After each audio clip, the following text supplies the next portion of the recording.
Welcome to Booked, the bookstore education podcast brought to you by the American Booksellers Association. This episode is part of our Indies Introduced series, where we spotlight debut authors handpicked by booksellers from around the country.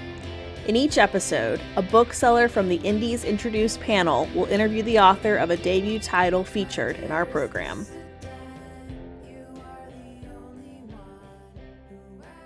Hi, my name is Coco Zephir from An Unlikely Story in Plainville, Massachusetts, and I am here with Ben Reeves. Ben Reeves lives in Peterborough, United Kingdom with his wife and two children.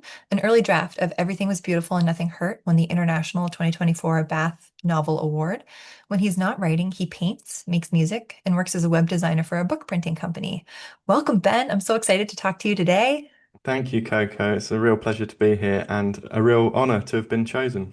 Ah, well, Everything Was Beautiful and Nothing Hurt absolutely blew me away. From the first page to the last, we were all taken with the beautiful prose and moving story. Well, So, that means a lot to me. Yeah, that's exactly what I'd like to hear. It's quite a sad book, isn't it? But it's got its uplifting moments as well. So that's one thing I really I'm enjoying that people are getting that from the book. they are. And the title, can we talk about the title? Yeah. What is your inspiration for it? So that title is actually taken from the late great Kurt Vonnegut's Slaughterhouse-Five, which is a personal favorite of mine. And that book is so much about death, which Mhm. my book is as well, albeit in a completely different way. And it's just a beautiful line, and it's never quite clear exactly what it means in Slaughterhouse-Five. There's just this sense that it's actually written on a tombstone, and there's a sense that it's meant almost ironically, and there's a real kind of hopeful determination about it that I really love because obviously lots of things hurt, and um, it's nice to think that actually, even in the darkest times, we can actually find a bit of beauty and a bit of hope. And that's one of the things I really wanted to get across in this book. So it just seemed like a no-brainer, really. It was, and it's kind of an honor to use that phrase because it's quite a popular, well-known quote. So Oh, it is, yeah. And it's so beautiful. So I guess so speaking of death, the perhaps obvious question is why death? yeah. So I've always been really, really interested in death. And I like to caveat that with not even in a grim, macabre sort of way, but Mhm. just the fact that we are all going to die and we don't really talk about it, but I think about it quite a lot, and I've always had this real sense of time running out, and that I feel because I think about it actually enriches my everyday life because I will.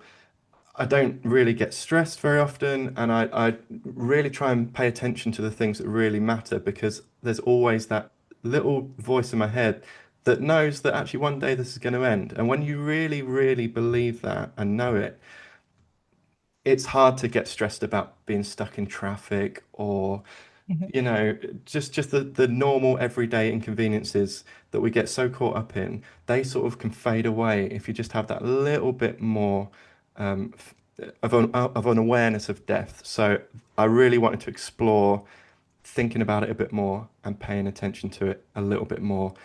And I did that by making death the main character. Exactly. So in your book, Death, the main character, he befriends a mother and a daughter across the hall from his flat in London where he lives. Could you talk a bit about the choice to humanize him in this way, which you just spoke a bit about, but if you could, Yeah, yeah. absolutely. So Um, obviously, as well as wanting to explore death, I also wanted it to be a compelling story with a main character that we could really root for. So I wanted to make him feel as normal and as human as possible, and he really is. Like he's just a guy, Yeah. isn't he? In many ways, like he wears jeans and a t-shirt. He lives in an apartment. He's got a cat that visits him, and he's just this very sweet, patient, gentle man. And the reason I got him to befriend the midwife and her two children who live across the hall is because I thought long and hard, if Death is my main character, what is he going to learn? What can Death possibly learn across a story? And I think the answer is the value of life and the value of just an everyday family and a relationship and the small things that we can take for granted every day. So I really wanted to. He it's against his better judgment because he really tries not to get involved with anybody because he knows that every single person he ever meets, he's going to watch them die because he's deaf. Yeah. But he just can't help himself but be drawn to this beautiful little family, and Mhm. we get to see where that goes. Oh, so beautiful. And in this story, your prose, it's electric. It jumps off the page from the very start. As a debut novelist, could you speak a bit to your writing process? Yeah, and thank you for that. Yeah. That really means a lot because one of the things I really love to focus on is the language. Hmm. Um, yeah, so I walk a lot, and I wouldn't be able to write if I didn't walk because walking is where I have no distractions, no screens, no voices, nothing. Just it's just me and the walking. So what I tend to do is on my walk to work, which is about 40 minutes, I think about what I'm going to write tonight. And while writing this novel, I was taking direct inspiration from my surroundings because it's very much, I never say it in the book, but it's very much set where I live. So I could Amazing. really pay attention just to just tiny details, and wonder, who's in that house over there? Why is there an ambulance parked over there? There's a little toy that someone's dropped or left behind. What does that mean? And really think about those things. Um, I think beautiful prose or electric prose, which, as you described it, is about those specifics, those kind of hyper specifics that they're almost so specific, you feel like you could only get it from real life.